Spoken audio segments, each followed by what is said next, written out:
Mieux vivre au quotidien. Des conseils pratiques pour améliorer votre environnement et bien vieillir chez soi. Une chronique proposée par Laure Delas. C'était l'objet de ma première chronique, car c'est la première cause des demandes d'aménagement que je reçois. Je reviens donc sur la salle de bain.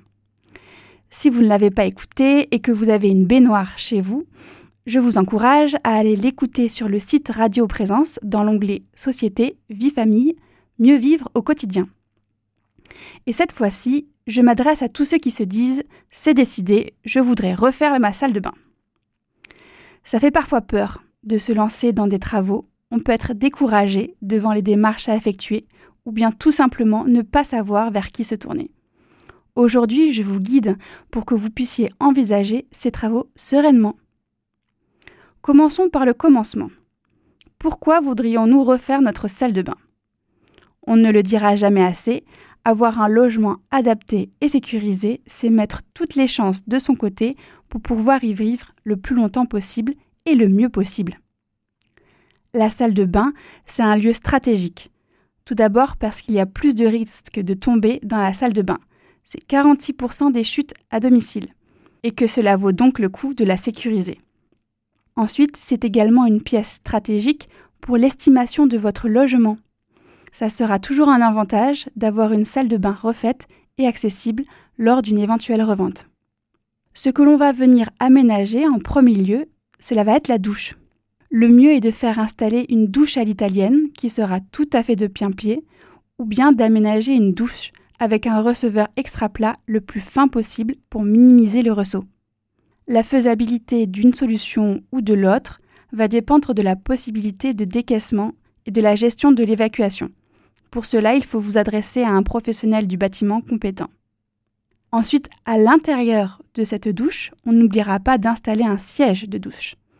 Il en existe qui se fixent au mur et qui sont rabattables, ce qui peut être un gain de place si le mur qui le soutient le permet. Sinon, vous avez différentes sortes de chaises ou de tabourets de douche. De même, il faut bien penser à installer des barres d'appui fixées au mur pour pouvoir se tenir. On choisit les emplacements de sorte à faciliter l'entrée et la sortie de la douche et le lever du siège. Bien penser à se renseigner sur la nature du mur à percer pour pouvoir choisir les fixations adéquates. La hauteur dépendra de votre taille, mais en général, on les positionne entre 70 et 80 cm du sol. Au niveau de la robinetterie, le mieux est de prévoir un mitigeur ou un robinet thermostatique.